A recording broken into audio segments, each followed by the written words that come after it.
जय हिंद साथियों। तो आज इस वीडियो में फिर से हम एक और बेहतरीन प्रैक्टिस सेट आपके लिए लेकर आ गए हैं जो कि पिछले एग्जाम्स के एनालाइज के ऊपर बना हुआ है। तो चलिए शुरू करते हैं। तो पहला प्रश्न है आपके लिए, आजाद हिंद सरकार की स्थापना सुभाष चंद्र बोस ने कब की थी? तो आपके सामने चार ऑप्शन है, 23 दिसंबर 1945, 26 जनवरी 1939 या 12 अगस्त 1934, 21 अक्टूबर 1943। तो इसकी स्थापना 21 अक्टूबर 1943 को की गई थी। आपसे यह प्रश्न भी पूछा जा सकता है कि आजाद हिंद सरकार की स्थापना किसके द्वारा की गई?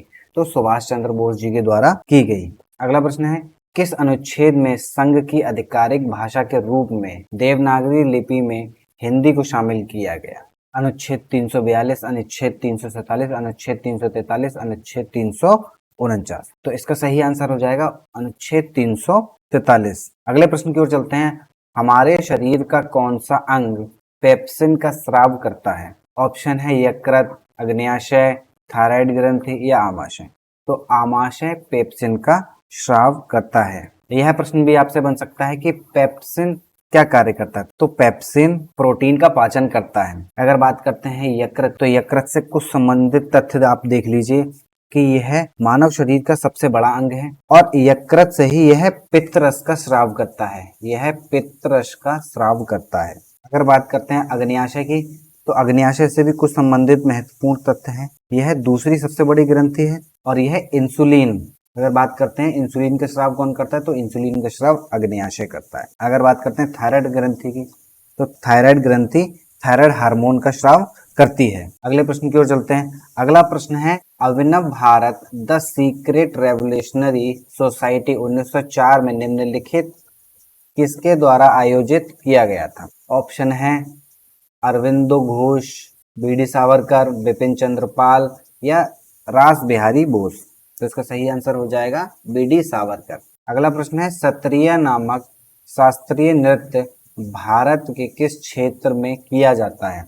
ऑप्शन है उत्तर पश्चिमी, दक्षिण पश्चिमी, उत्तर पूर्वी या दक्षिण पूर्वी। तो इसको सही आंसर हो जाएगा उत्तर पूर्व। तो ये वैसे कहाँ किया जाता है? तो ये असम का शास्त्रीय नृत्य है। असम का शास्त्रीय नृत्य है। अगले प्रश्न की ओर आते हैं, निम्नलिखित में से किस देश का सबसे लंबा लिखित संविधान है? ऑप्शन है भारत, अमेरिका, फ्रांस, ऑस्ट्रेलिया। तो इसका सही आंसर हो जाएगा अपना देश भारत। अगर बात करते हैं भारतीय संविधान में कितने अनुच्छेद हैं, तो भारतीय संविधान में 395 अनुच्छेद है और हमारा संविधान 26 जनवरी 1950 को लागू किया गया था। अगला प्रश्न देखते हैं, पौधों से जल की हानि को क्या कहते हैं? वाष्पोत्सर्जन, पौधे संतृप्ति या हर्बिगेशन या वाष्पीकरण। तो इसका सही आंसर हो जाएगा वाष्पोत्सर्जन। अगर बात करते हैं हर्बिगेशन की, तो यह एक सिंचाई प्रणाली है। अगले प्रश्न की ओर आते हैं। अगला प्रश्न है, नीली क्रांति भारत में पहली बार निम्नलिखित में से किस पंचवर्षीय योजना के दौरान शुरू की गई थी? तो ऑप्शन है पांचवी पंचवर्षीय योजना, छठी पंचवर्षीय योजना, सातवीं पंचवर्षीय योजना, आठवीं पंचवर्षीय योजना। तो इसका सही आंसर हो जाएगा सातवीं पंचवर्षीय योजना। तो सातवीं पंचवर्षीय योजना कब से कब तक रही?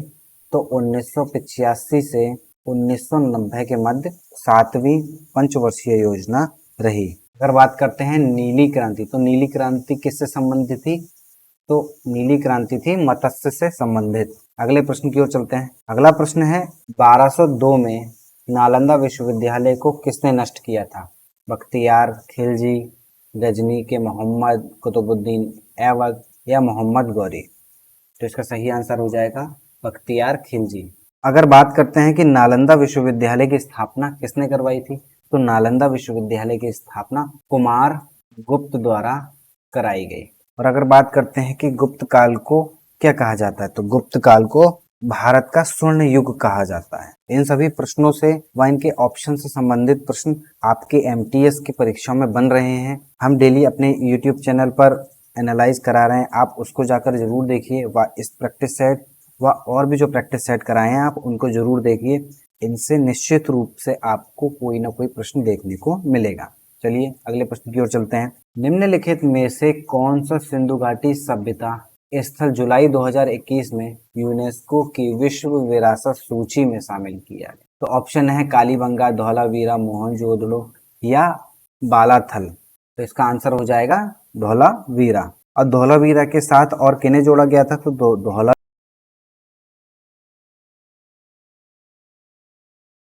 बात करते हैं धौलावीरा कहाँ है, तो धौलावीरा गुजरात में स्थित है। अगला प्रश्न है, भारत सरकार ने मौजूदा सामान्य बिक्री कर को बदलने के लिए भारतीय कराधान प्रणाली में अप्रत्यक्ष कर के रूप में मूल्य वर्धित कर VAT की शुरुआत किस वर्ष की थी? ऑप्शन है 2007, 2005, 2013, 2011। तो इसका सही आंसर हो जाएगा 2007। अगले प्रश्न की ओर आते हैं। अगला प्रश्न है, CP राधाकृष्णन को किस राज्य का राज्यपाल नियुक्त किया गया है? ऑप्शन है छत्तीसगढ़, उड़ीसा, नागालैंड, झारखंड। तो इसका ऑप्शन हो जाएगा झारखंड। अगर आपसे यह पूछ लिया जाता है कि राष्ट्रपति द्रौपदी मुर्मू ने अभी हाल ही में कितने राज्यों के राज्यपाल को नियुक्त किया? तो अभी हाल ही में 13 राज्यों के राज्यपाल को नियुक्त किया गया है। बात करते हैं राज्यपाल की, तो राज्यपाल अनुच्छेद 153 के अंतर्गत आता है तथा इसकी नियुक्ति 155 के अंतर्गत आती है। अगले प्रश्न की ओर चलते हैं। अगला प्रश्न है कि रबर का सर्वाधिक उत्पादक राज्य कौन सा है? ऑप्शन है कर्नाटक, केरल, तमिलनाडु, तेलंगाना। तो इसका सही आंसर हो जाएगा केरल। और अगर बात करते हैं कि भारत का रबर उत्पादन में स्थान कौन से नंबर का है, तो चौथे नंबर का भारत का स्थान है रबर उत्पादन में। बात करते हैं कि पहला किसका है, तो पहला है थाईलैंड। अगले प्रश्न की ओर चलते हैं। अगला प्रश्न है, भारत के राष्ट्रपति के बारे में कौन सा कथन सही नहीं है? पहला ऑप्शन है राष्ट्रपति 5 वर्ष की अवधि के लिए पद धारण करता है। दूसरा है वह संसद का अंग है। तीसरा है संसद द्वारा पारित प्रत्येक विधेयक कानून बनने से पहले राष्ट्रपति के पास उसकी सहमति के लिए जाता है। चौथा है उसके पास वीटो शक्ति है जिसके द्वारा वह संसद द्वारा पारित वित्त विधेयक सहित विधेयकों को रोक सकता है या सहमत देने से इनकार कर सकता है। तो इसका सही आंसर हो जाएगा ऑप्शन नंबर 4। अगले प्रश्न की ओर चलते हैं। अगला प्रश्न है, निम्नलिखित में से किसे तमिलनाडु के नव वर्षों के रूप में मनाया जाता है? ऑप्शन है पोंगल, पुथंगड़ू, उदगी या ओणम। तो इसका सही आंसर हो जाएगा पुथंगड़ू। ऐसे ही अगर इसमें बात करते हैं कि ओणम कहाँ मनाया जाता है, तो ओणम मनाया जाता है आपके केरल में। ठीक है। उदगी कहाँ मनाया जाता है, तो उदगी मुख्यतः आंध्र प्रदेश, तेलंगाना वाले क्षेत्र में। ठीक है। और अगर बात करते हैं पोंगल, तो पोंगल तमिलनाडु में मनाया जाता है। अगले प्रश्न की ओर चलते हैं। अगला प्रश्न है, निम्नलिखित में से किस वर्ष में सुंदरवन राष्ट्रीय उद्यान को यूनेस्को विश्व विरासत स्थल का टैग दिया गया था?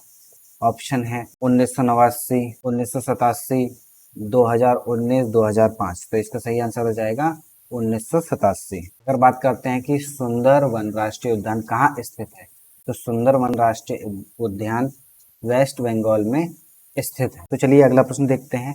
निम्नलिखित में से कौन ज्योतिराव फुले द्वारा स्थापित किया गया है? ऑप्शन है सत्यशोधक समाज, तत्वबोधिनी सभा, भारत का ब्रह्म समाज या आत्मीय सभा। तो इसका सही आंसर हो जाएगा सत्यशोधक समाज। अगर बात करते हैं सत्यशोधक समाज की स्थापना कब की गई, तो 1873 ईस्वी में सत्यशोधक की स्थापना की गई।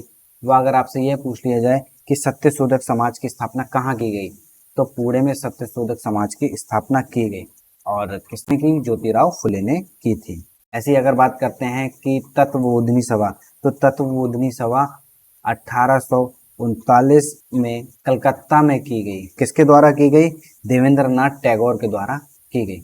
ऐसे ही भारत का ब्रह्म समाज, तो भारत के ब्रह्म समाज 1866 में कलकत्ता में किया गया। किसके द्वारा? केशव चंद्र सेन। तो केशव चंद्र सेन। जो भी मैं आपको ऑप्शन के माध्यम से प्रश्न करा रहा हूँ, आप उन पर भी अपनी गहरी पकड़ बनाइए, क्योंकि उनसे भी प्रश्न अधिक मात्रा में पूछे जाते हैं। ऐसी अगर आत्मीय सभा के बारे में बात करें, तो आत्मीय सभा 1815 में कलकत्ता में इसकी स्थापना हुई। ठीक है। और किसके द्वारा की गई?